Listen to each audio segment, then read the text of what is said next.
Então, bom dia a todos. É prazer estar aqui de novo com vocês, hoje aqui na PUC, nas luxuosas instalações da PUC.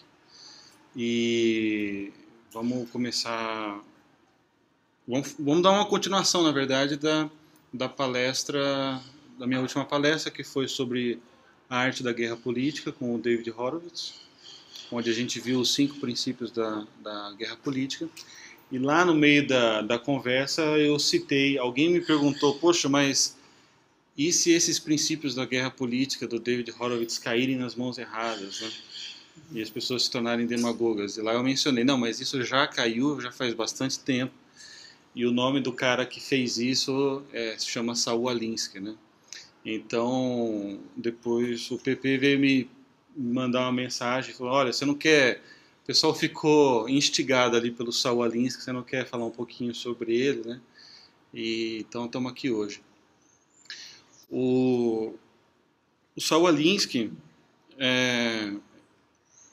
muita gente nunca ouviu falar. E embora a influência dele no movimento radical e revolucionário esquerdista nos Estados Unidos seja fundamental. Um dos motivos pelo qual a maioria das pessoas nunca ouviu falar no nome de Saul Alinsky é porque ele não queria que as pessoas conhecessem ele. E é uma prova do porquê o método dele deu tão certo. O fato da gente não conhecer Saul Alinsky corrobora a tese dele de que para você queimar o sistema, você precisa fazer isso de uma maneira silenciosa, desde dentro, discretamente, para não assustar as pessoas, né? O Saul Alinsky, se a gente for colocar ele em perspectiva, dentro da ideia do esquerdismo cultural, ele foi, obviamente, um discípulo de Antônio Gramsci. Se o Antônio Gramsci ele foi esse grande intelectual marxista que convenceu os seus companheiros de que a melhor revolução não era através do cano de uma arma, mas através da ocupação cultural, Saul Alinsky foi a pessoa que tirou as ideias de Antônio Gramsci do papel e colocou em prática. Ele seria, de fato, um estrategista gramsciano sob medida. E eu trouxe umas menções. Eu, quando fui comprar o livro a primeira vez do Saul Alinsky, que a gente vai falar sobre ele hoje, que se chama Regras para Radicais, eu entrei na Amazon. E na Amazon eles costumam ter, embaixo dos livros, algumas frases de endosso, igual de filme, né? E eu trouxe para vocês aqui algumas dessas frases que eu vi lá na Amazon, só para vocês verem realmente o respeito que os americanos dão para Saul Alinsky e realmente o peso que ele tem. Então, o primeiro é do filósofo Jacques Maritain. Ele diz assim: eu o considero um dos poucos realmente grandes homens do século. Não é pouco, né? O The Economist de Londres disse o seguinte: ele não pode ser comprado, ele não pode ser intimidado. E ele quebra todas as regras. Parece um filme, né? Do Rambo. MacGyver. Depois, Charles Silberman diz o seguinte: Alinsky é aquela raridade na vida americana, um organizador superlativo, estrategista tático, que era também um filósofo social. Então, essas são algumas das frases que você vê lá na Amazon sobre a obra do Alinsky, o que deixa claro que o The Economist gastou algum tempo ali para ler esse cara. Realmente ele não é qualquer um, né? O The Economist nunca leu algum artigo meu, então esse cara realmente é importante. Um pouco rapidamente, né? Vamos penetrar um pouco aí na vida do Saul Alinsky, né? Eu costumo dizer assim, por que é importante conhecer a vida do Saul Alinsky? Até para quem vai prestar o Enem é importante conhecer o Saul Alinsky, porque hoje você só tira uma nota boa no Enem se você é um comunista, né? Se você cresceu aprendendo sobre as vantagens da economia de mercado, sobre um Estado mínimo, sobre responsabilidades individuais, é certo que você vai muito mal no Enem. Agora, se você entrar dentro da mente do Saul Alinsky, você consegue decodificar a mentalidade das pessoas que escreveram a prova do Enem. E aí você consegue realmente ver lá uma questão onde fala sobre justiça social. Você, eu sei o que é justiça social. E vai falar lá sobre democratização da comunicação. Você, eu sei do que é isso. E vão falar sobre o sistema diabólico capitalista. Você entende do que esses caras estão falando, né? Então, até por isso é importante entender um pouco do Saul Alinsky, né? O Saul Alinsky, ele é filho de imigrantes russos, judeus. Ele nasceu em 1909 em Chicago, morreu em 1972 na Califórnia. O pai dele chamava Benjamin Alinsky e ele é o único sobrevivente do segundo casamento do Benjamin Alinsky com a segunda esposa dele, obviamente. Ele decidiu abandonar a prática do judaísmo já na adolescência. Ele dizia que aquela não era uma vida para ele. O pai dele queria que ele seguisse num plano de vida que o levasse a ser um rabino, e chegou um momento que ele não quis nada disso para ele. O Saul Alinsky, ele também foi uma figura importantíssima na esquerda norte-americana e para a New Left, que o David Horowitz tinha ajudado a construir, porque naquele período onde os países com ideologia comunistas, como a União Soviética, eles estavam claramente numa curva de decadência. A gente até se lembra disso da última palestra. Começou a haver muitas dissensões nos partidos comunistas do mundo todo. E nos Estados Unidos não foi diferente. E o Saul Alinsky, ele foi o grande polarizador de todos aqueles dissidentes. O Saul Alinsky, ele conseguiu, através do ódio dele pelo sistema, atrair dissidentes comunistas, socialistas, os ditos progressistas, mas também anarquistas, também feministas, teólogos da libertação. Ele conseguiu atrair em volta dele uma quantidade imensa de rebeldes do sistema que antes o Partido Comunista não conseguia fazer. Justamente porque a gente vai entender ao longo da palestra, para Saul Alinsky, ele é fundamentalmente um pragmatista. Então, ele quer quebrar o sistema, mas ele não tem um dogmatismo comunista, e ele é muito mais flexível. Então, ele é capaz de fazer alianças com todos, no sentido de realmente destruir o sistema de dentro para fora. O Saul Alinsky, ele também teve uma influência muito, muito grande no Partido Democrata nos Estados Unidos. Tanto que a Hillary Clinton conheceu o Saul Alinsky pessoalmente e fez uma tese de 95 páginas sobre o método de Saul Alinsky. Então, a Hillary Clinton, que foi a primeira dama em dois termos de mandato do Bill Clinton, e até agora estava do lado do Barack Obama, até o desastre lá em Benghazi. Nós tínhamos dentro da Casa Branca uma expert nos métodos de Saul Alinsky. O Saul Alinsky chegou inclusive a oferecer emprego para Hillary Clinton, mas a Hillary não quis naquele momento. Ela queria seguir um caminho mais em Washington e acabou negando. Mas a Hillary nunca se esqueceu do Saul Alinsky, tanto que um dos primeiros atos da Hillary Clinton como primeira-dama foi destinar fundos públicos para as ONGs que Saul Alinsky tinha fundado em Chicago, como a Industrial Area Foundation, que era uma ONG fundada pelo Saul Alinsky. Então lá, desde Washington, ela ficava mandando seus presentes para as ONGs de Saul Alinsky, né? E vale lembrar também que dessas ONGs de Saul Alinsky saiu nada mais, nada menos do que Barack Obama. Barack Obama estudou durante 20 anos em organizações de Saul Alinsky, 20 anos, 2 décadas. Lá ele foi treinado Ele não recebeu treinamento direto do Saul Alinsky, porque nessa época na época que Saul Alinsky estava no seu auge, o Barack Obama ainda era uma criança, mas durante 20 anos o Barack Obama recebeu o treinamento dos discípulos de Saul Alinsky em métodos alinskianos em ONGs de Saul Alinsky.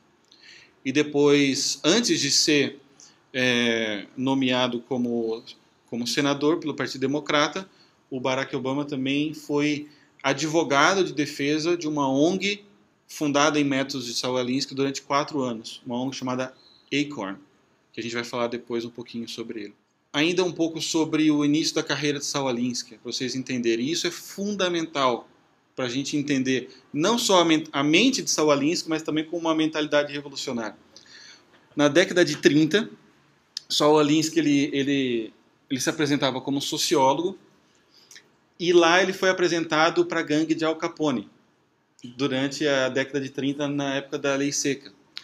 E Saul Alinsky, antes de Saul Alinsky morrer, ele deu uma entrevista na revista Playboy, onde ele narra sobre esse encontro, com bastante detalhe. E lá, o Saul Alinsky, então, se tornou muito amigo do número 1, depois de Al Capone, que era o Frank The Enforcer Nitti. The Enforcer é o executor. E ele diz textualmente o seguinte,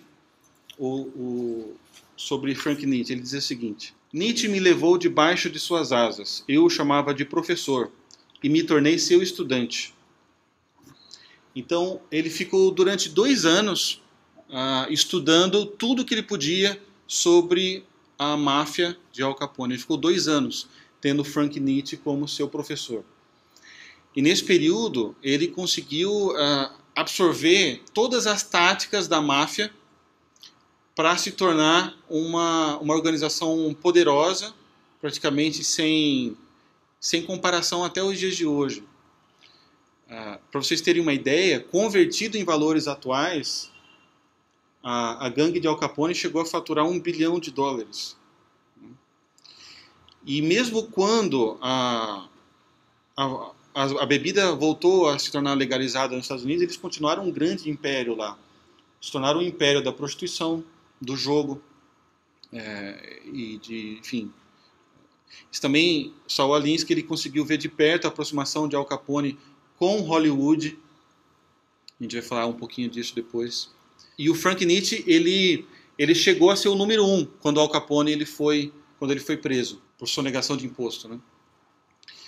O Frank Nitti, ele era muito antagônico ao Al Capone no que se refere à publicidade. O Al Capone, ele gostava muito de aparecer em público, de aparecer nos jornais.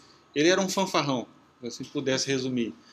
O Frank Nitti era o contrário dele. O Frank Nitti, como o executor principal da gangue, ele entendia a importância vital de ser discreto, de não aparecer muito, né? E de atuar nos bastidores, né? E foi assim que ele conseguiu também ser o homem mais poderoso ali da gangue. O Frank Nitti, se vocês assistiram Os Intocáveis, o Frank Nitti foi aquele cara que matou o Sean Connery nos Intocáveis. Esse era o amigo do Saul Alinsky, o professor dele, o mentor do Saul Alinsky, né?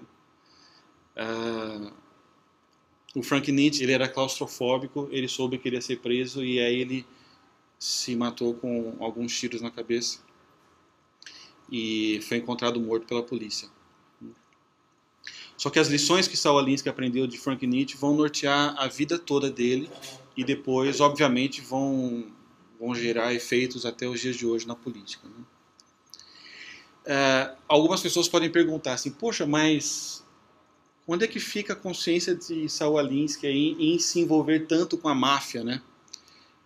Bom, para Saul Alinsky isso não era problema algum, porque Saul Alinsky, ele nutria um grande ódio pelo sistema capitalista e pelo sistema americano naquele período.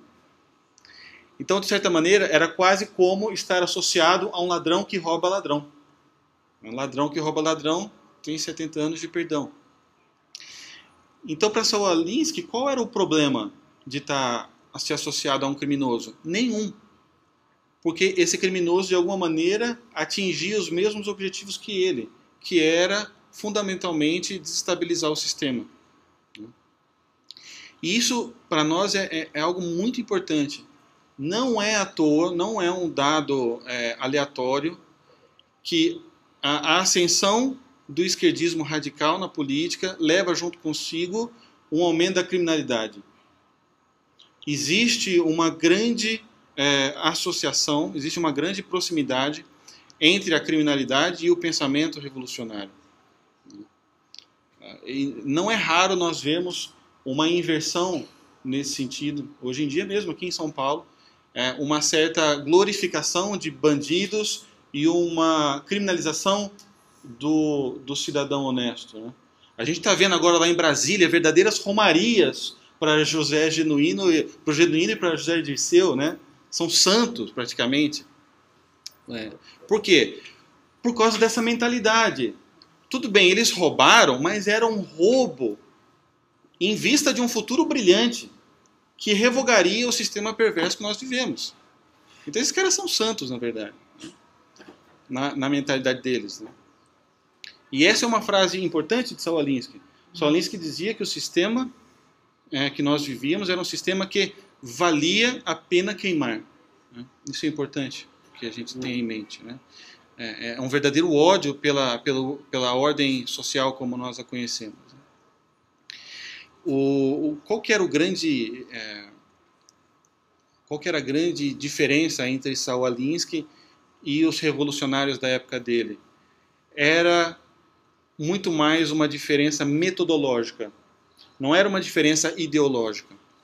Saul Alinsky, ele escreveu esse livro, Regras para Radicais, para ensinar os amigos dele revolucionários como tomar o poder de fato e com eficiência. Porque ele ia na frente das convenções do Partido Democrata e ele via os amigos dele do Partido Comunista e outros socialistas e marxistas e progressistas, etc., com barbas grandes, vestidos de riponga e levantando placas e gritando: abaixo o sistema, abaixo o sistema. E ele dizia: vocês estão errados, vocês que tinham que estar lá dentro da convenção dos democratas. Vocês não têm que estar aqui fora, vocês têm que estar lá dentro. E, de fato, enquanto os amigos dele faziam essas manifestações em frente às convenções do Partido Democrata, nesse mesmo ínterim, o Saul Alinsky ele estava fazendo uma grande amizade com o Bob Kennedy e conseguindo fundos do Lyndon Johnson para suas ONGs. Na época, o Lyndon Johnson ele estava com uma guerra contra a pobreza. Então, o Alinsky estava se beneficiando dessa guerra contra a pobreza e disse para o Lyndon Johnson: olha, nós estamos lutando na mesma direção que você, e conseguia muitos fundos para suas ONGs. Né? Então, basicamente, toda essa obra de Saul Alinsky não é uma obra que discorda estruturalmente do marxismo, mas metodologicamente.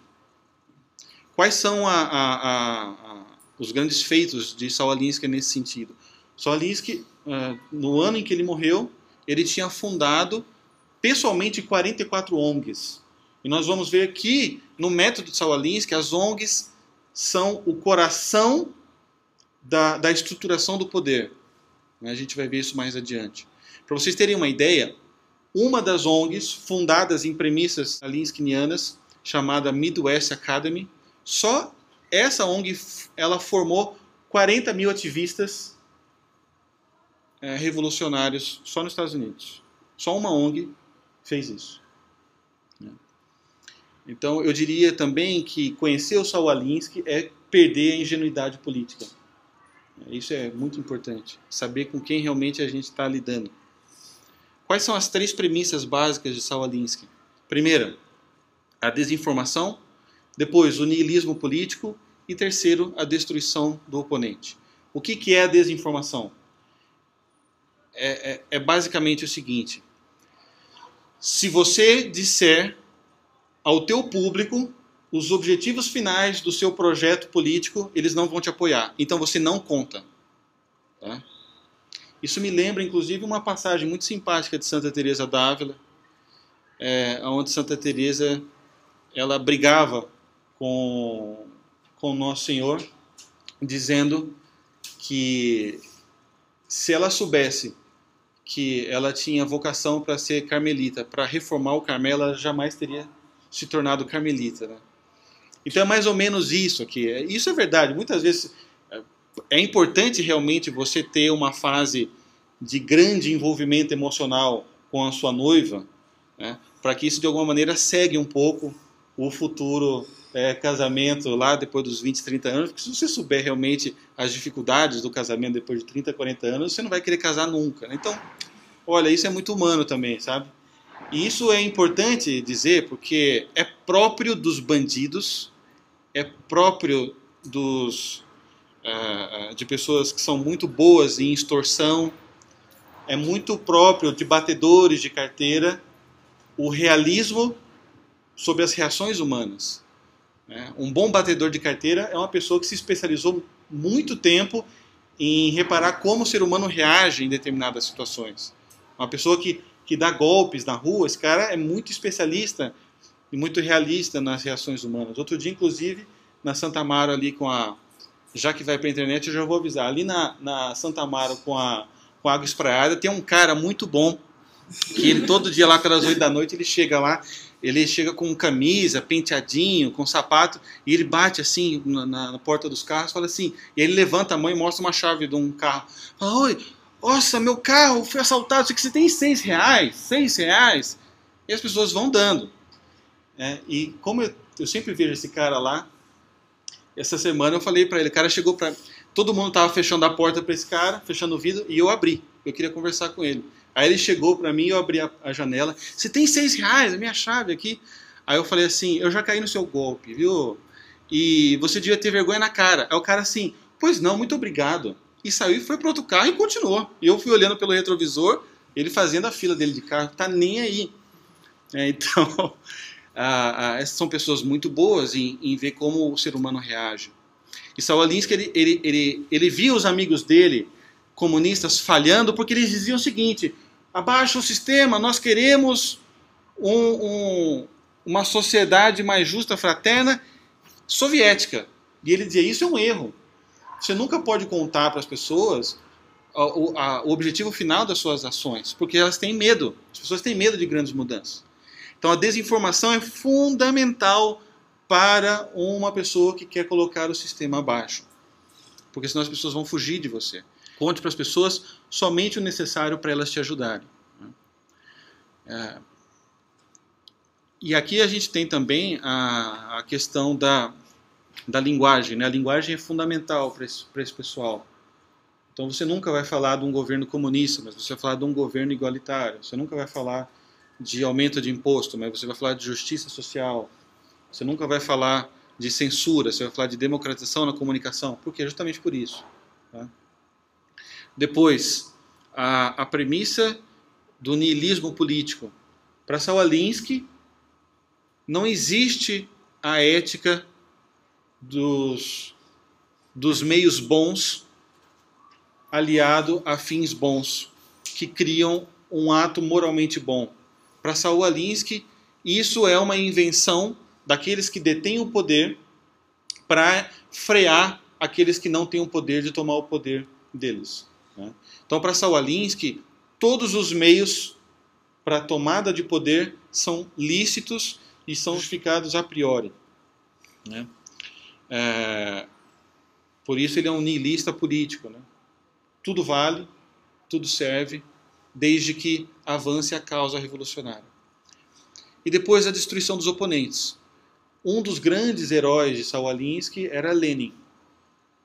E no livro dele ele cita aquela frase famosa de Lenin, de que num debate político, um argumento nunca serve para derrotar o seu inimigo, mas para extirpá-lo da face da terra. Saul Alinsky ele concorda muito com isso. E depois a gente vai falar um pouquinho mais sobre isso. Logo no começo do livro Regras para Radicais, tem um trecho que explica muito também sobre a mentalidade revolucionária. Logo na primeira página, Saul Alinsky ele faz uma dedicatória. E essa dedicatória, se vocês não acreditarem em mim, depois vocês podem ir lá comprar o livro e ler. Parece brincadeira, mas não é. E é uma dedicatória ao demônio. Então eu vou ler aqui para vocês o que é que o Saul Alinsky ele diz nessa dedicatória. Ele diz o seguinte: devemos olhar para o passado e dar crédito ao primeiro verdadeiro radical. O primeiro radical conhecido pelo homem, que se rebelou contra o sistema e que o fez de forma tão eficaz que pelo menos conseguiu o seu próprio reino, Lúcifer. E isso nos traz muitas explicações sobre essa mentalidade revolucionária de Alinsky também. Talvez se um conservador fosse aplicar esse tipo de explicação, ele fosse chamado de extremista. Mas não, talvez até num ato falho, Saul Alinsky ele nos deixa escapar muitas e muitas características dessa mentalidade revolucionária. E é muito típico de totalitários, de pessoas que querem um acúmulo de poder, esse desejo da conquista de um próprio império, do império só para ele, ou do império só para o partido dele. E de não olhar as consequências, né? Saul Alinsky aqui, ele coloca que Lúcifer, ele foi um rebelde tão eficiente que pelo menos ele conseguiu o próprio império. Mas ele não fala qual o império é esse. Em nenhum momento ele trata do que é esse império materialmente. O que é esse império? Me digam. O inferno, não é? Então o império que Lúcifer conquistou para ele é o inferno. Um local onde reina o quê?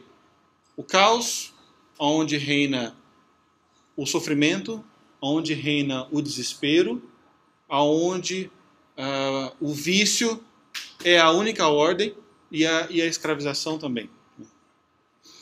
E isso é muito típico de todos os governos totalitários que nós tivemos na história. Se nós olharmos desde 1789, com os jacobinos na França, passando pela União Soviética de Stalin, pela China de Mao, pela Coreia do Norte de Sung, pelo Camboja de Pol Pot, por Cuba de Castro. Se nós formos olharmos todos esses lugares, nós vamos ver que esses locais são os que mais se aproximaram de um inferno na Terra. Um local onde a própria população foi escravizada, foi dizimada em nome da criação de um império. Isso não é algo aleatório. Né? Se nós olharmos, por exemplo, Auschwitz, talvez Auschwitz seja o mais perto da Terra que o inferno já conseguiu chegar. E Auschwitz foi consequência de quê? Da construção do quê? Do Terceiro Reich, de um terceiro império, né? De uma revolução, exatamente. Né? E aqui o Alinsky ele faz uma menção a Marx, quando Marx ele cita aquela máxima de Goethe, que diz que tudo que existe merece perecer.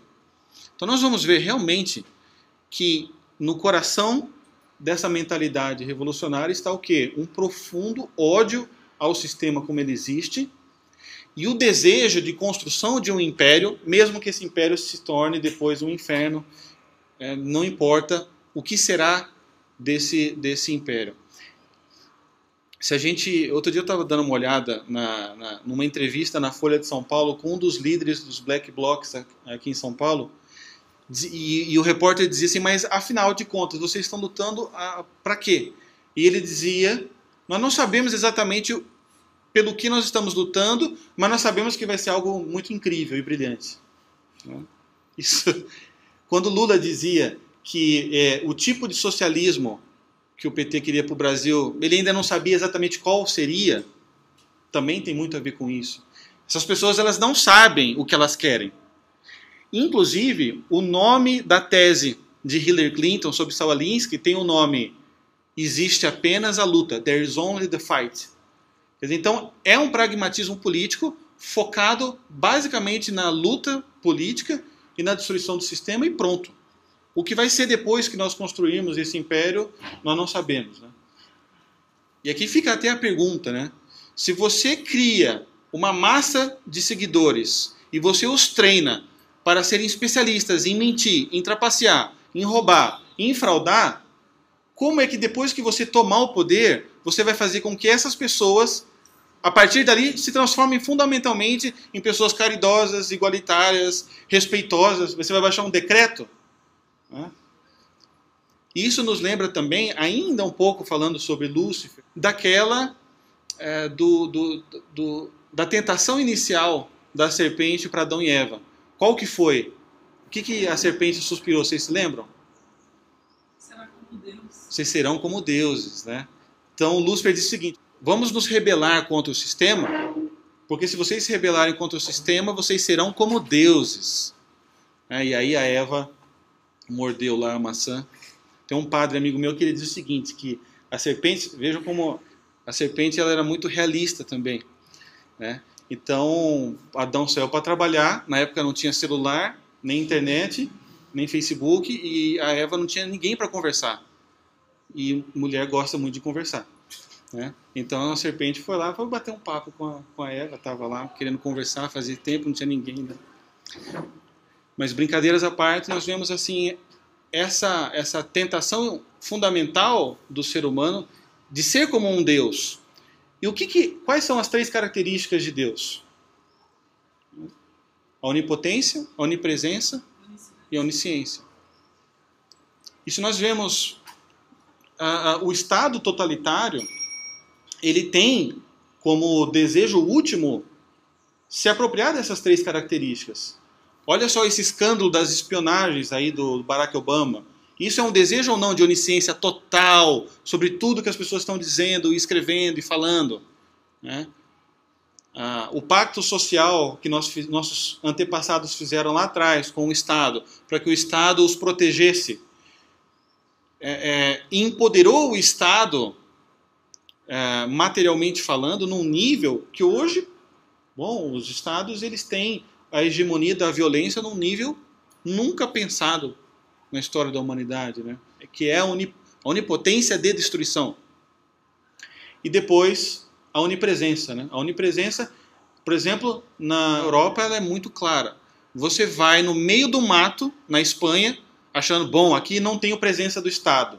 Aí você vai fazer um xixi lá no meio da árvore e vem um guarda florestal. Isso, na Europa, por exemplo, ela é algo muito marcante. A presença do Estado em todos os lugares, em todos os lugares. Não que o Estado seja o demônio, não é isso. Mas o desejo de um Estado totalitário vai carregar esse desejo de ser como deuses. E o desejo de ser como deuses também se reflete no desejo da criação de um novo mundo e da criação de um novo homem. E nós vamos ver o que nesse sentido. Por isso que muitas pessoas dizem que por trás do movimento marxista existe uma certa fé no Estado que se traduz por uma religião política. E isso é verdade. Nesse desejo da criação de um novo homem e de um novo mundo, pela essa mentalidade revolucionária, você também tem a tábua da salvação deles, os 10 mandamentos, que é o que? A agenda politicamente correta. Se você não segue a agenda politicamente correta, você não merece estar dentro do sistema e você é expulso do sistema. Fundamentalmente é isso. Então, é muito interessante que Saul Alinsky tenha começado o livro dele fazendo essa dedicatória a Lúcifer, porque isso nos revela muito da batalha espiritual também que está envolvida, que não é à toa que os conservadores, em sua maioria, são cristãos, espíritas, judeus, são pessoas que são religiosas, são pessoas que não se colocam no lugar de Deus, né?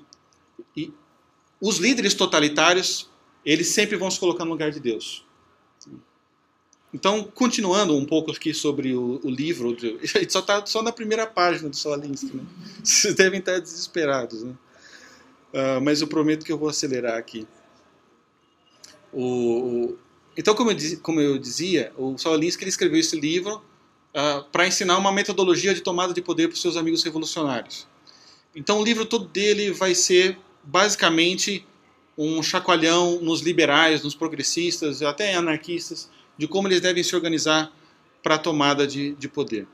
Ele diz que apenas uma massa organizada será capaz de criar um sentimento de frustração e de desilusão geral nas pessoas que os façam desejar uma mudança fundamental na sociedade. Então, ele diz o seguinte, como um organizador, eu começo com o mundo como ele é, e não como eu gostaria que ele fosse. Isso de aceitar o mundo como ele é, não enfraquece de modo algum o nosso desejo de mudá-lo para o que nós acreditamos que deveria ser.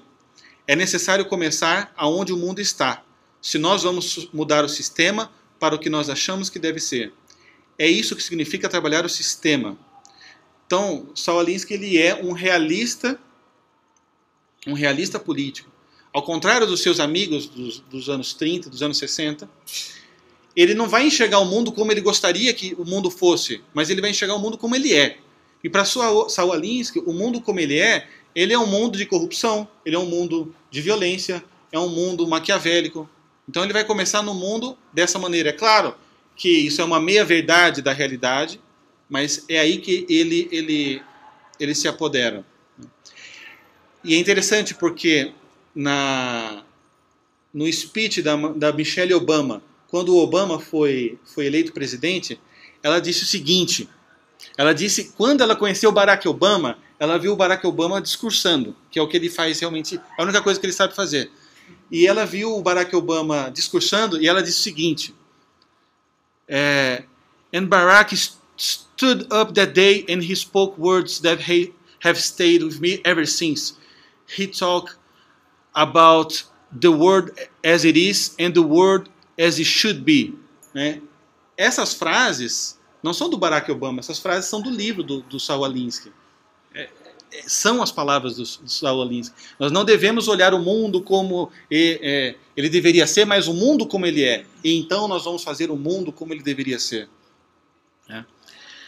E isso é importante para quê? Para uma adequação da venda desse projeto para as pessoas. Por isso, a torção das palavras, a flexibilização dos termos vai se tornar uma ferramenta fundamental para a venda desse projeto para as pessoas. Né? Então, o Saul Alinsky, ele diz o seguinte, qualquer mudança revolucionária deve ser precedida primeiro por uma atitude passiva, não desafiadora, diante das massas. Ou seja, primeiro você precisa vender uma imagem quase poética e muito vaga a respeito do que você quer fazer, para depois que você assume o poder, então você fazer o que você quer. Então, eu vou fazer uma plataforma política falando só sobre mudança, change, yes we can. Ou, por exemplo, agora como o PT está fazendo, já antecipando as eleições de 2014, dizendo as mudanças não podem parar, vamos avançar nas mudanças. Né?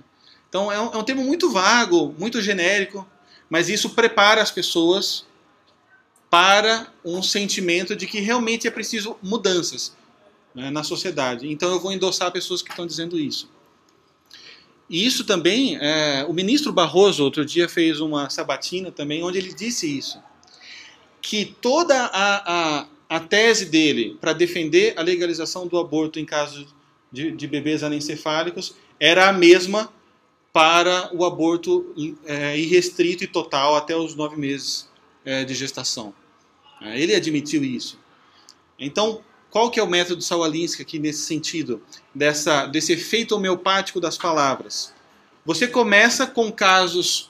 Você sempre vai começar a sua agenda revolucionária através das exceções, através de casos que encerram uma grande dose de emoção, né, onde as pessoas se sensibilizam mais.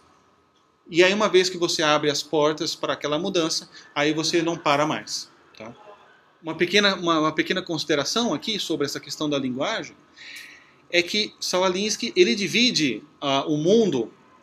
Ele se diz um não comunista. Mas aqui, quando ele se diz um não comunista, eu entendo que ele é um adepto da mentira e um adepto da desinformação. Então, por que eu tenho que acreditar nele nessa parte, né? Então, quando eu vejo os fatos, eu vejo que realmente ele está querendo me enganar. né? E ele divide o mundo em 3 grupos, que é o grupo daqueles que têm poder, daqueles que não têm poder, né? E daqueles que têm pouco poder e querem mais. Ora, isso não difere em nada da divisão de Karl Marx entre da luta de classes clássica, né? Entre os proletários, os proletariados e os pequenos burgueses. Isso não muda nada a divisão de Karl Marx entre patrício e plebeu, entre servo e escravo. Não muda absolutamente nada. Ele enxerga o mundo fundamentalmente dividido entre pessoas que têm poder, pessoas que não têm poder e pessoas no meio que querem o poder. E qual que é o grande pepino dos revolucionários, e também era para Alinsky? Era esse grupo do meio. Aqueles que têm um pouco de poder e querem mais. Que é quem? A classe média. Somos nós. Por quê? Porque a classe média ela é imune naturalmente contra o mito da luta de classes e da imobilidade social. Porque para os marxistas, para os esquerdistas, a economia e a política é um jogo de soma zero. Para eu ter alguma coisa, alguém precisa não ter. Isso é um mito que já foi refutado milhares de vezes. Mas é aí que está. Nós não ganhamos o jogo político refutando racionalmente, porque esses caras estão jogando com a mentira com a gente, né? E por que a classe média é um pepino? Porque esses caras, pessoas que acabaram de sair daquela classe, daqueles que não têm nada e começaram a ter alguma coisa. Então eles estão amando o sistema. O cara não tinha nada, chegou aqui em São Paulo sem nada, uma mão na frente e outra atrás, agora ele já tem um emprego, ele já consegue pagar o aluguel dele. Opa, agora ele conseguiu juntar um dinheiro suado, comprou lá um iPhone 5 na Paulista. Daqui a pouco ele já está com um financiamento de uma motinha. E esse cara vai ouvir alguém falando sobre mudança? Esse cara não quer mudar de modo algum. Ele quer manter o que ele tem. Inclusive foi a plataforma de reeleição do Lula, como a gente tinha comentado, né? Não troque o certo pelo duvidoso. Ele estava falando justamente para a classe média. É claro que naquele momento os revolucionários eram os conservadores, eles queriam se conservar no poder, né? E por isso que nós entendemos porque Marilena Chaui diz que a classe média brasileira é composta por quê? Que ela falou? Por terroristas, né?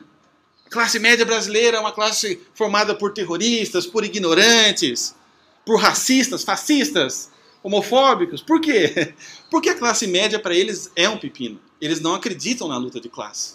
Eles não querem mudança. Eles estão amando o sistema de meritocracia. Eles estão amando ter uma ascensão social. Eles querem deixar uma herança para os filhos deles, que já estão fazendo um WhatsApp lá, estão fazendo uma escola de inglês, e já estão entrando num hotel e estão ganhando mais que os pais. Estão gostando disso.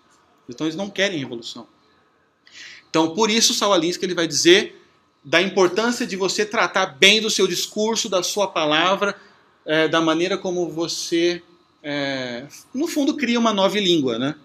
Uma nova língua que comunique a revolução para a classe média sem os assustar. Eu trouxe um videozinho aqui para vocês que é demais isso aqui, que é a prova viva disso que eu estou falando, que é a evolução do Obamacare. Linguisticamente falando, tá? Então a gente vai ver aqui um vídeo mostrando a evolução de como a esquerda americana e o Partido Democrata nomeava o Obamacare. Então eu vou colocar aqui para vocês verem. I like the term Obamacare. We passed Obamacare. Yeah, I like the term. We passed it. Because I do care. Obamacare's on my list. I apologize, Mr. President. I use that term with all respect, by the way. Good. Lock in tight on Obamacare. Obamacare. Obamacare. Obamacare. Obamacare. Obamacare. Obamacare. Until it's working really well, and then they're going to stop calling it Obamacare. They're going to call it something else. They're losing their existing assurance plans under Obamacare. Latest on Obamacare Obamacare fiasco. Obamacare fiasco. Never-ending Obamacare fiasco. Obamacare. Implement and improve the Affordable Care Act. The Affordable Care Act. The Affordable Care Act. The Affordable Care Act. The Affordable Care Act. Affordable Care Act. The Affordable Care Act. The Affordable Care Act. The Affordable Care Act. The Affordable Care Act. The Affordable Care Act. The Affordable Care Act, as I call it, as always called it. Então, o Obama lá, ele diz assim, bom, vamos chamar de Obamacare até que fizer muito sucesso. Depois que fizer muito sucesso, aí eles vão mudar o nome. Né? E foi justamente o contrário. Depois que os americanos viram a mentira do Obamacare, eles trocaram o nome de Obamacare e se transformou então em Affordable Act. E no final a Nancy Pelosi diz assim, não, the Affordable Act, as I always call it. Como eu sempre chamei de Affordable Act. Agora que Obamacare se transformou um sinônimo de uma mentira, você troca então o nome. E é por isso que eles estão sempre trocando de nomes. E é por isso que o demônio também tem um monte de nome. Lúcifer, demônio, Beelzebub, Satã, bicho ruim e tudo mais. Eles estão sempre trocando de nome. Né? Não sei se vocês viram a briga do PT com a imprensa golpista, né? Vocês ficam chamando de mensalão. Não, é o julgamento, processo criminal XPTO, não é mais mensalão. Né? Então, para essas pessoas é importante você não dar o nome aos bois. E é por isso que o movimento revolucionário ele se transformou quase em invencível hoje em dia. Porque a capacidade de se camuflar sob os nomes mais variados do mundo é quase infinita. Né? E eles torcem mesmo a linguagem, né? Presidenta, né? É mais um exemplo disso. Né? Vocês devem estar reparando que muito da ética de Saul Alinsky ele recorda um pouco a Maquiavel, não é? E o Príncipe. E ele também assume isso. Em um determinado momento do livro ele diz: Maquiavel escreveu O Príncipe para aqueles que têm o poder se manterem no poder. Eu escrevi a regra para radicais, para aqueles que não têm o poder, em como ter o poder. E aqui ele admite, através... É engraçado essa questão espiritual que a gente comentou. Todo o livro está recheado de citações bíblicas. É importante para eles isso. Muito provavelmente também para atingir a classe média. E num dos capítulos mais importantes, ele começa com um epígrafo do livro de Jó, onde diz o seguinte: a vida do homem sobre a terra é guerra. E lá, então, ele dá uma livre interpretação dessa frase que nem Lutero e Calvino poderiam fazer, nem ninguém, nem Mormon ou Edir Macedo. Então, aqui ele cria essa religião nihilista, com todas as forças. Né? Ele está vendo que um livro da Bíblia está dizendo isso. Então qual que é a lógica de Saul Alinsky? Se a vida do homem sobre a terra é guerra, a política faz parte da vida. Então a política também é guerra. E por que é guerra? Porque é um jogo de soma zero. Se alguém tem alguma coisa que eu não tenho, é porque esse cara roubou de mim. Então eu tenho um inimigo. E eu preciso destruir esse inimigo com todas as minhas forças. Então, para Saul Alinsky, numa guerra, vale tudo. Eu estou tendo aula de inglês com um cara bem curioso. Esse cara, ele era um mariner na Inglaterra. Ele está no Brasil. É bem gringo mesmo, usa essas camisas floridas. Ele já está há 2 anos, mas ainda está desse jeito. E ele lutou em 2 guerras. E ele me diz uma vez ele me disse uma coisa que me fez entender muito a mentalidade de Saul Alinsky. Ele diz o seguinte, que lá na guerra, se você está na linha de frente e você vê alguma coisa se mexendo na linha de fronte, você vai matar esse cara. Você vai atirar. Porque o risco de você morrer libera um instinto de sobrevivência que se impõe à ética. E ele diz o seguinte: eu prefiro ter remorso quando eu for velhinho, lá na minha cadeira de roda com isca, e lá eu vou ter remorso. Todas as pessoas que eu matei injustamente. É horrível falar isso. Né? Mas isso revela muito desse pensamento de guerra. Então, mate politicamente primeiro o seu oponente, depois você vai ver se era para fazer aquilo ou não. Então, quando a gente vê a aliança do PT com os seus principais inimigos de carreira, nós entendemos isso. Então, se agora vale atacar o Maluf, vamos atacar o Maluf. Se agora vale atacar o Sarney, vamos atacar o Sarney. Depois a gente faz uma aliança com ele. Depois a gente se arrepende e tudo mais. Então, primeiro você destrói o teu inimigo. E Alinsky, ele caminha nessa direção. E para ele, esse é um preço razoável para um futuro brilhante. O Eric Hobsbawm, que a gente já tinha comentado na palestra do David Horowitz, né, que ele dizia que se o futuro brilhante prometido por Stalin tivesse chegado na União Soviética, aqueles milhões de mortos teriam valido a pena. Hobsbawm também tem um livro dele, onde ele vai narrando a história da máfia italiana, onde ele também chega bem próximo disso. Ele dizia o seguinte, que as máfias italianas, elas nasceram de uma necessidade de guerra. Aquelas pessoas se sentiam injustiçadas pelo sistema, então eles começaram a tomar de volta, através dos capo-regimes. Né? E isso faz todo sentido quando a gente lembra também Saul Alinsky na gangue de Al Capone. Né? E é daqui que ele vai tirar boa parte das regras para obtenção de poder que a gente vai ver daqui a pouco. Né? Aqui também a gente vai ver uma satisfação na destruição do sistema muito grande. Para vocês terem uma ideia, o Barack Obama, quando ele foi advogado daquela Acorn, que chegou a ser a maior ONG americana, com milhares de afiliados, a Acorn foi uma ONG que ela tinha um faturamento milionário anual, ele recebia fundos do governo, e depois ele foi fechado, a Acorn. Por quê? Durante a época do Barack Obama, lá como advogado de defesa. A Acorn foi acusada e depois foi comprovada toda uma tática de fraude de eleições municipais na região onde ele estava instalado. O maior escândalo eleitoral da história dos Estados Unidos aconteceu justamente numa ONG de Saul Alinsky, onde o Barack Obama ele estava agindo como advogado de defesa. Mas se você perguntar, essas pessoas que foram pegas nessa fraude eleitoral, elas sentem algum remorso? Eles não sentem nenhum remorso. Por que eles não sentem nenhum remorso?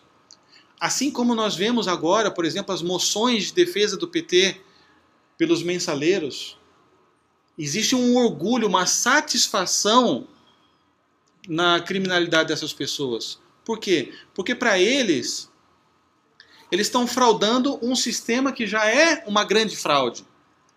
Então não é errado na mente deles. O sistema eleitoral, como ele já é uma fraude. Então eu colocar um amigo meu no poder que vai trazer um futuro brilhante é um dever. Na mentalidade alinskiniana, a certeza dessa utopia que vai instaurar um mundo igualitário, sem mortes, com paz para todos, com comida para todos, com justiça para todos, ele é tão real que você não lutar por essa utopia se torna um crime. Aí sim você se torna um traidor. Né?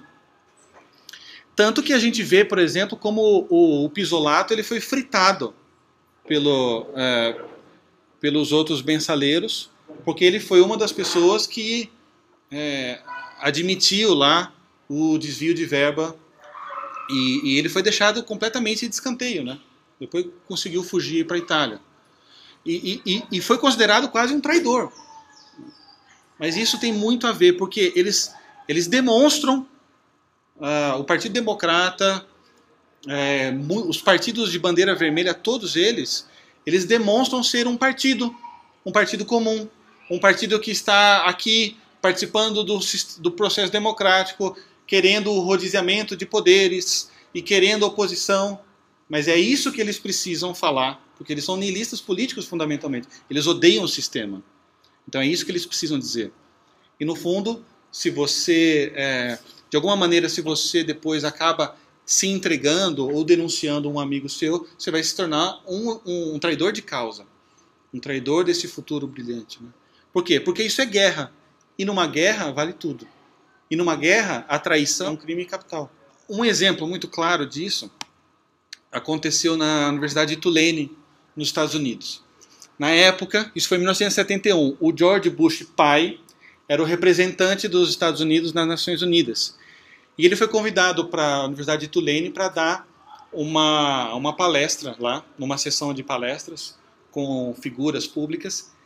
E aí, os radicais e muitos afiliados do Partido Democrata chegaram para o Saul Alinsky, isso foi um ano antes dele morrer, e pediram um conselho para Saul Alinsky. Eles disseram o seguinte: olha, a gente está pensando, como fizeram com o Pondé um mês atrás, lá naquela feira literária, a gente está pensando em levar lá pandeiros, chacoalhos e levar um monte de manifestantes para quando o George Bush for falar, nós vamos fazer então uma grande manifestação para ninguém escutar ele. A palestra do George Bush ia ser a respeito das tentativas do governo Nixon em chegar num acordo de paz na guerra do Vietnã. Então o movimento estudantil, que era contra, foi pedir esse auxílio para o Saul Alinsky. O Saul Alinsky, ele aqui dá uma demonstração clara do que é guerra política para ele. É claro que ele não está falando aqui de matar as pessoas, mas de matar moralmente, de desumanizá-los, de expurgá-los da face da terra, como Lenin dizia. Então, qual foi o conselho de Saul Alinsky? Foi o seguinte: então vocês vão fazer a seguinte estratégia. Vocês vão até uma loja de fantasia, vocês vão comprar todos fantasias da Ku Klux Klan e vão escrever pranchas com os dizeres: é isso aí, George Bush, a KKK apoia George Bush, parabéns, George Bush. E enquanto o George Bush estiver falando lá, no final das pausas dele, vocês vão levantar essas placas no meio de todos os políticos, no meio de todos os jornalistas, e vocês vão conseguir associar a imagem de George Bush com de um racista. E foi isso que aconteceu. E o George Bush depois, foi muito noticiado de que a Ku Klux Klan, que é o movimento mais racista da história humana, era favorável à agenda política dos republicanos, George Bush. Então, esse é o tipo de mentalidade que nós estamos falando aqui. Né? Isso por quê? Porque para ele a ética dos fins e dos meios é uma criação de São Tomás de Aquino, da Igreja Católica, daqueles que têm o poder e o status quo. E foi criado justamente para impedir a tomada do poder. Aqui a gente chega nessa parte já mais metodológica de Saul Alinsky, que é a parte da organização das massas.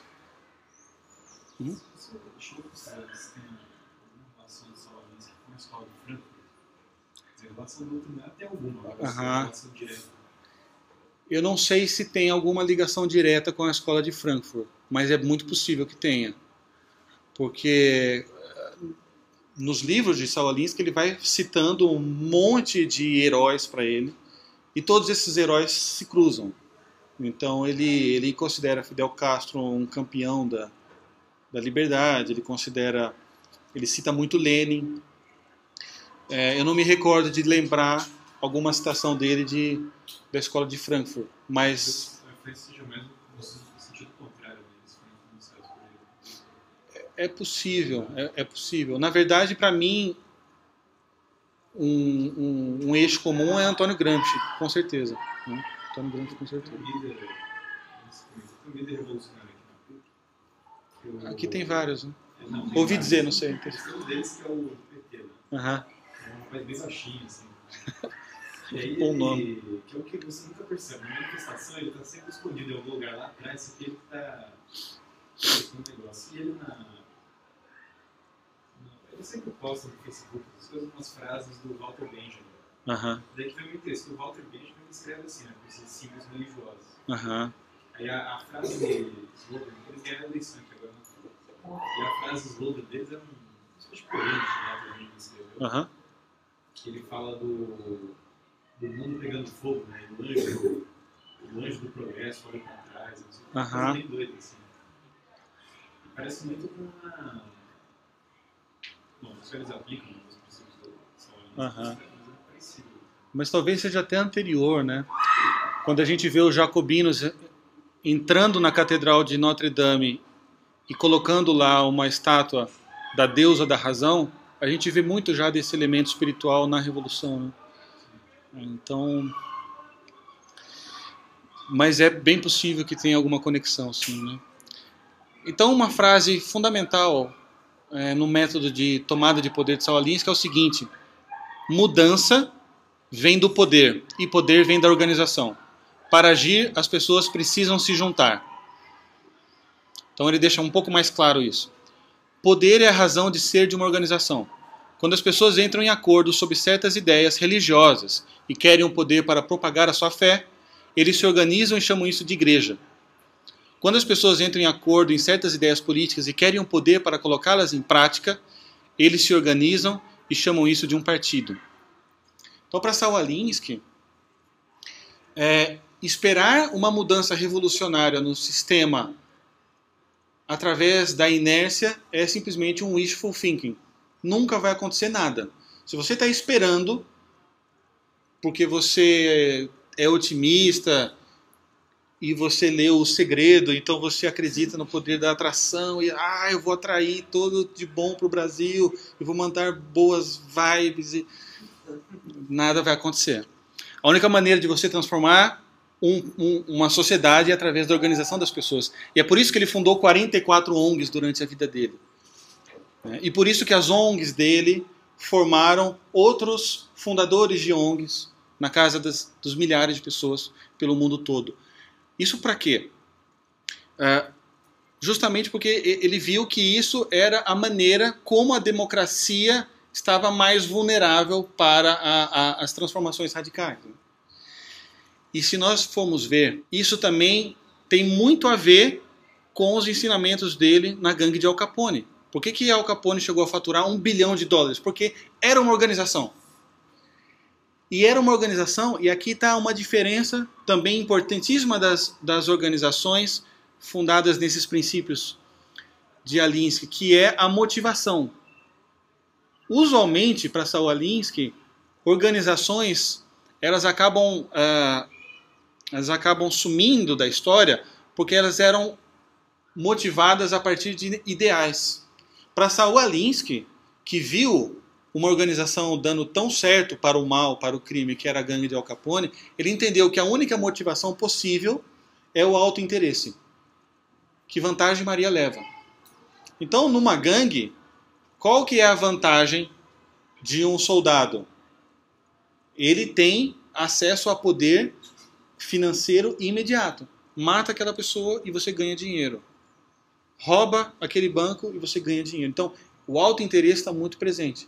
Então, para ele, o papel de um organizador de comunidades era o papel de um concentrador de poder que iria, através da criação de um autointeresse comum, não é um ideal, é um autointeresse comum, iria então conseguir mobilizá-los para conseguir aquilo que eles quisessem. E aqui, Saul Alinsky ele vai fazer uma das suas máximas, que é: The issue is never the issue, is always the revolution. Ou seja, o problema nunca é um problema, é sempre a revolução. Tanto faz se um grupo de pessoas tem um problema e se esse problema ele é um problema financeiro, um problema social, um problema moral. Se aproprie desse problema, porque através dele você consegue a sua revolução, você consegue a sua mudança. São as palavras dele. Eu me lembro que eu estava na França em junho, no período das manifestações aqui em São Paulo, né? E eu me lembro de entrar no Instagram e ver aquelas fotos tão lindas, né, dos idealistas, e uma foto que varreu o popular, a categoria popular do Instagram, era uma menina que dizia assim: desculpe o transtorno, estamos transformando o país. Aí uma outra, depois, era assim: não é por 20 centavos. Né? E essas duas frases, para mim, explicam muito esse pensamento. Não é o 20 centavos. The issue is never the issue. Não é os 20 centavos nunca. É sempre o conflito. Ora, para mim, esse caso de junho, ele é um estudo de caso da aplicação dos métodos de Saul Alinsky. Se o prefeito Haddad chegasse logo depois de empossado e dissesse: eu quero aumentar o IPTU, o que ia acontecer? Ele ia ter uma rejeição brutal. E o oligopólio do transporte público aqui em São Paulo, aumentando 20 centavos no transporte público, os 20 centavos ficaria para quem? Para as empresas de transporte público, não ficaria nada para a prefeitura. Ora, quando começou as primeiras manifestações ali perto da Paulista, e eu ficava olhando as fotos das manifestações, com as bandeiras Juventude Marxista, ou, eu não lembro como que era, mas ele rimava, era algo assim, ou os 20 centavos abaixam ou São Paulo para. Aí tinha lá a bandeira do PSOL, bandeira do PCdoB, bandeira do PSTU, todas aquelas bandeiras vermelhas, mais une, Juventude Marxista. Bom, é impossível você não ver ali claramente uma organização de massa se apropriando de um pretexto para gerar um avanço da agenda esquerdista naquele momento, que é o quê? Justamente o aumento do Estado. No final das contas, os 20 centavos foram diminuídos e o aumento do IPTU chegou como um pretexto para cobrir os 20 centavos. Só que o aumento do IPTU não só vai cobrir os 20 centavos, mas vai cobrir muito rombo também na prefeitura e vai gerar mais empregos para os militantes, etc. Né? Quando a gente vê, por exemplo, a questão dos mais médicos cubanos, né? Aqui também foi uma outra situação. Nós sabemos que os médicos cubanos já estavam aprendendo, tendo aulas de português e aulas de SUS há mais de ano em Cuba. E o Mais Médicos foi anunciado quando? Foi ali em junho, quando a Dilma, pela primeira vez, se apresentou na TV, dizendo que uma resposta, que ela ouviu o clamor das pessoas, o clamor das ruas, e por isso estavam trazendo médicos cubanos. Isso já estava lá há mais de um ano. E ela diz também que eles iriam fazer um plebiscito pela reforma política. Aí você entrava no site do PT e via lá o conteúdo da agenda do programa de governo, das metas partidárias, escrito há muito tempo. E lá estava como uma das metas principais, plebiscito para a reforma política. Quer dizer, então, você está sempre à procura de uma desculpa, de um conflito, que muitas vezes você organiza, e aí então você vem com uma solução anexada com um benefício social, de modo a avançar a causa. Isso é puro método de Saul Alinsky. Tá? Posso pedir? Isso está na retórica grega. Briga com Sócrates, com Borges, é absolutamente isso. Eu diria que Alinsky atualizou isso daí. Mas possível. Absolutamente tudo. A questão de as pessoas vão entender palavra, mas nunca a semântica.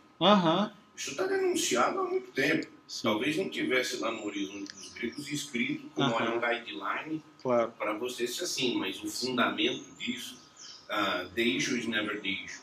Isso é manjado. Você vai achar texto de Aristóteles, de Platão falando, questionando absolutamente isso. Agora, o que me parece, aí teria essa questão de atualizar, por dizer em linguajar de hoje, mas não estou vendo uma grande novidade. A política sempre foi assim. Antes dele. Eu na verdade, assim, eu também acredito que muitos desses pontos já estavam presentes ali. Né? Como a gente viu mesmo na Revolução Francesa, você tem muito disso. Sim. O grito pela fraternidade, igualdade e solidariedade dizimou milhares de pessoas. Né? É um instrumento retórico. É um instrumento retórico que está presente lá já. Né?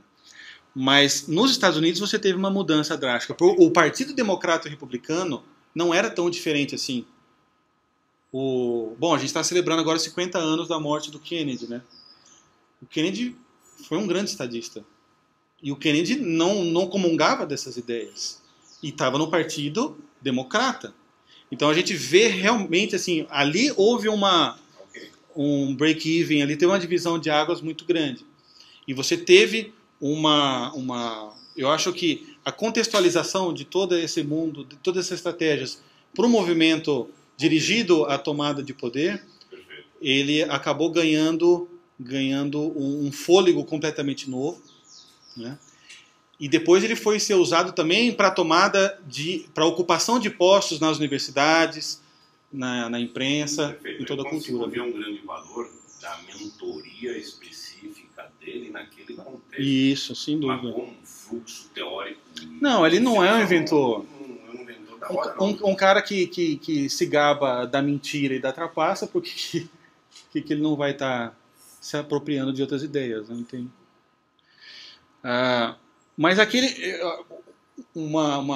uma coisa que a gente consegue ver realmente uma mudança grande na sociedade é essa explosão das ONGs, né? Hoje no Brasil existem 200 mil ONGs. Claro que tem muita ONG séria, né?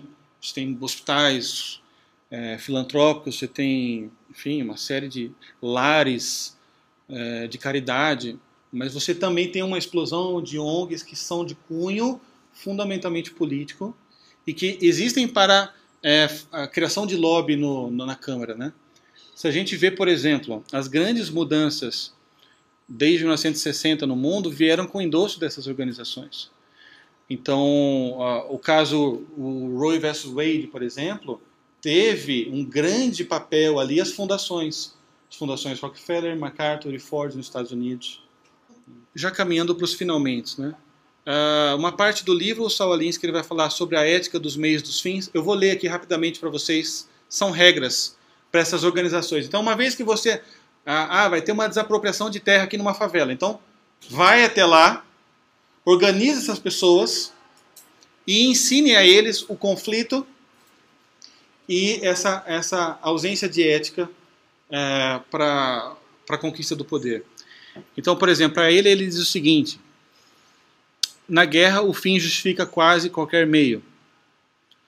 A preocupação com a ética aumenta com o número de meios disponíveis e vice-versa. Ou seja, se você tem ferramentas para a revolução, você não tem que ter ética. Se você não tem ferramentas para a revolução, aí você vai pensar sobre a ética, né?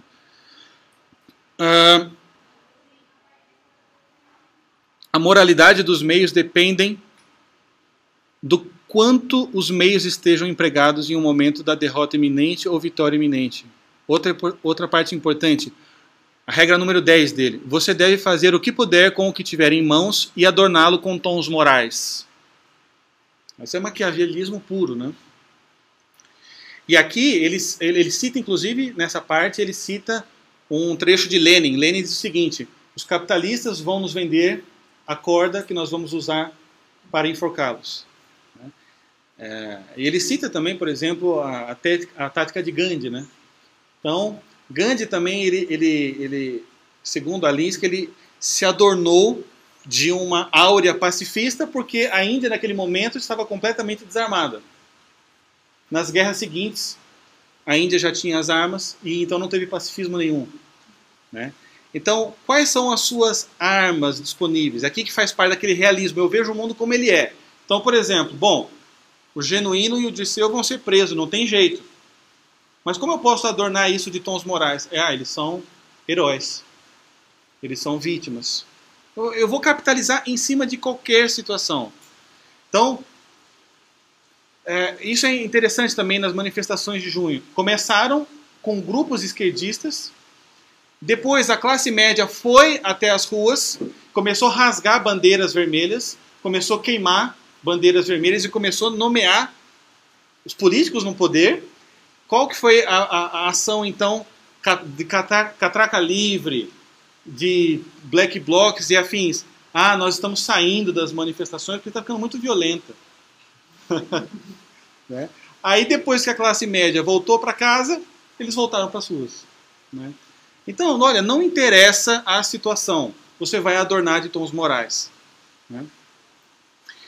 Regra 11, importante: os objetivos devem ser verbalizados em termos gerais, como liberdade, igualdade, fraternidade, do bem-estar comum, busca da felicidade ou pão e paz. Né? Então, basicamente, a tática de Saul Alinsky para o organizador de comunidade é tirar qualquer resquício de idealismo e de ética, da ética, digamos, cristã dessas pessoas, racionalizar o livro dele todo é uma grande racionalização para a destruição do sistema, né? Mostrar como eles são os oprimidos, os injustiçados, e que é preciso que realmente eles vão para a guerra política para instaurar o reino da liberdade, né? E depois você entra nas 13 táticas para o poder, que é a parte mais famosa do Saul Alinsky, que eu vou ler aqui para vocês. Então a primeira regra: poder não é apenas o que você tem, mas o que o inimigo pensa que você tem. Aqui entra todas as táticas dos boicotes, né? Então, e ele conta no livro dele alguns exemplos que ele deu para os amigos dele na época, né? Então ele conta, por exemplo, de uma grande rede varejista que eles queriam fazer uma manifestação contra aquela rede varejista. Então, lá na fundação dele, ele ensinou a toda aquela massa de pessoas a fazerem compras por telefone da rede varejista, e depois, quando eles recebessem a mercadoria em casa, eles iam renegar o produto, gerando um enorme prejuízo não só para a rede varejista, quanto para todas as empresas de logística. Então, você cria a estratégia e depois você deixa vazar. Uma vez que isso vaza, você consegue o que você quer. Ele conta, por exemplo, de um outro blefe. Isso na prática é uma técnica de blefe que ele deu para... Eles queriam fazer uma manifestação contra uma orquestra sinfônica, né? E aí ele aconselhou que comprassem 200 assentos reservados para negros naquela orquestra, e 1 hora antes do início do concerto, todos aqueles 200 negros tinham que comer 1 quilo de feijão. E quando eles chegassem então na orquestra, eles iriam passar todo o concerto com consequências gasosas. E depois aquela orquestra seria conhecida como a orquestra da flatulência. E pronto, aí você destruiu a reputação daquela orquestra. Então, esse é o tipo de tática dele. Depois, a tática número 2. Nunca vá além da experiência da sua comunidade. Isso explica muito do insucesso, por exemplo, dos republicanos e dos direitistas também, no Brasil e nos Estados Unidos. Se você é um branco rico falando em nome de negros pobres, você está indo além da experiência da sua comunidade representada. Então você não vai gerar identificação nenhuma, né? E isso em debate político é vital. Você nunca pode ir além da experiência da sua comunidade. Você tem que ficar... Então, essa é uma regra que ele coloca para um organizador político: deve respirar, comer e viver a experiência da sua comunidade. Nesse momento, ele está pronto para a tomada de poder. Depois, sempre que possível, fuja da experiência do seu inimigo. Isso é claro, né? Então, num debate político, na tomada de poder, eu vou sempre falar do que o outro não sabe e do que a minha comunidade sabe. Então, isso eu ganho coesão com a minha comunidade e eu balanço o meu inimigo. Depois, para mim essa é a mais importante: faça o seu inimigo sucumbir pelo seu próprio livro de regras. O que isso significa? Saia caçando incoerências no seu inimigo. E aqui eu fiquei muito satisfeito de ver, por exemplo, a direita brasileira usando essa 4ª regra de Saul Alinsky contra os esquerdistas pelo Rodrigo Constantino, agora no livro dele A Esquerda Caviar, que é uma compilação de esquerdistas que não vivem sobre o seu próprio livro de regras. Então, lá nesse livro, o Rodrigo Constantino vai mostrar grandes líderes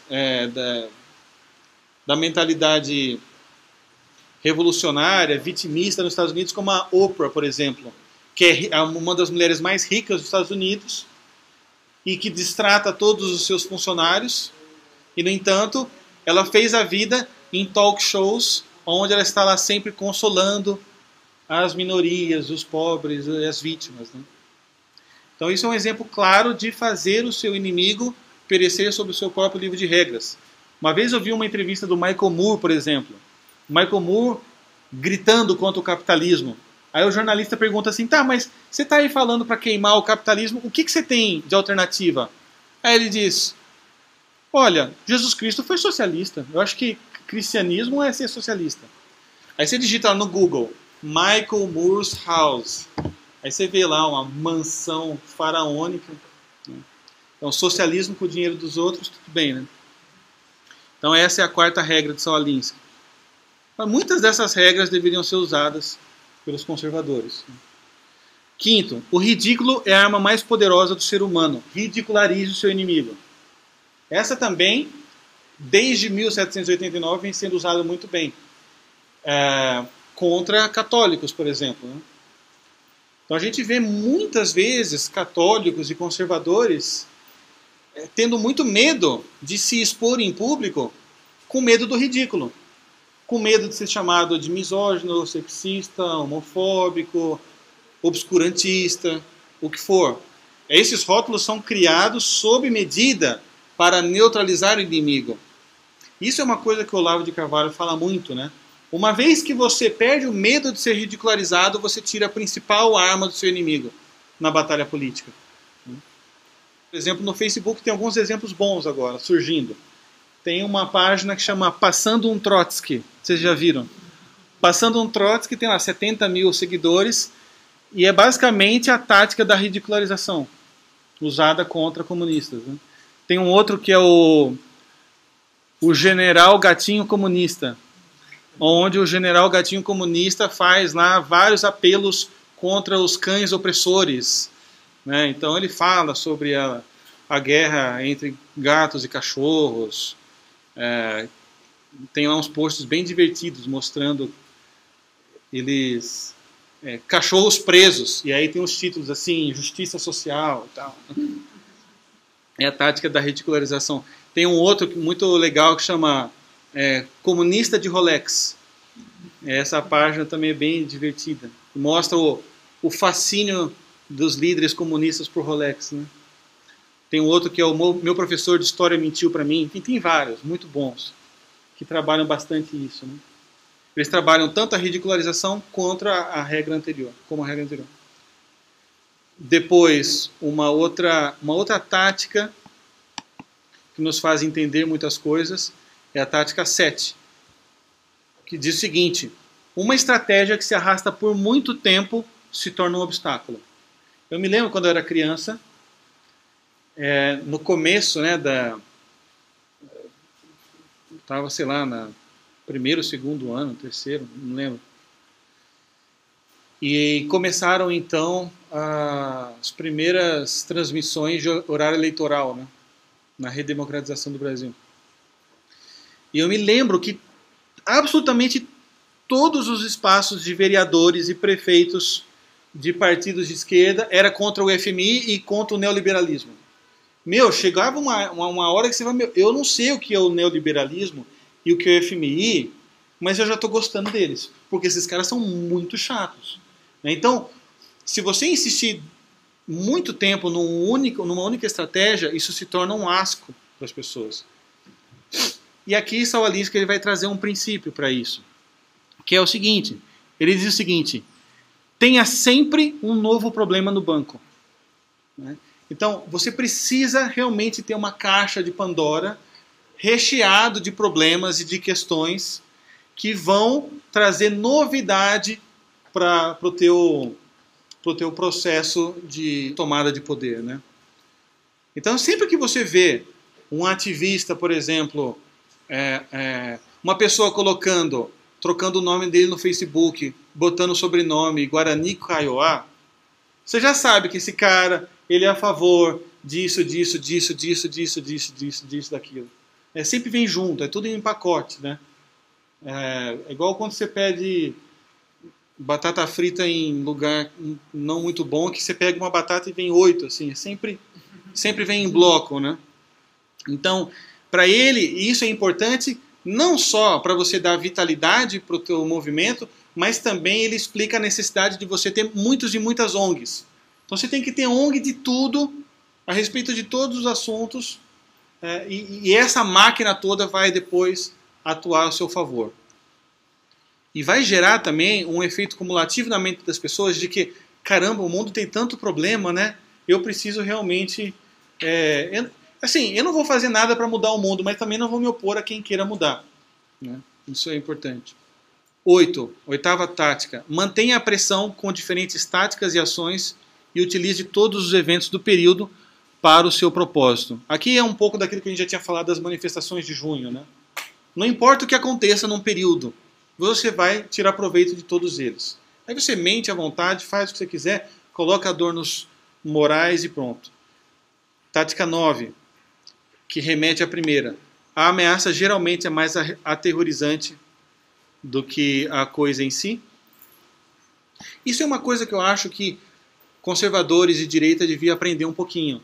Então é o seguinte, se vocês vão invadir uma entrevista do Pondé e não vão deixar ele falar, então eu preciso também, eu não posso deixar isso grátis para eles. Eu tenho que dizer, olha, na próxima entrevista do Pondé, a gente vai estar aqui com câmeras, vamos filmar todos vocês e vamos colocar depois no YouTube e vamos taguear quem são vocês que estão fazendo essa baderna. Aí você disser, não, a gente então coloca capuz, então leva ovo e taca ovo nesses caras.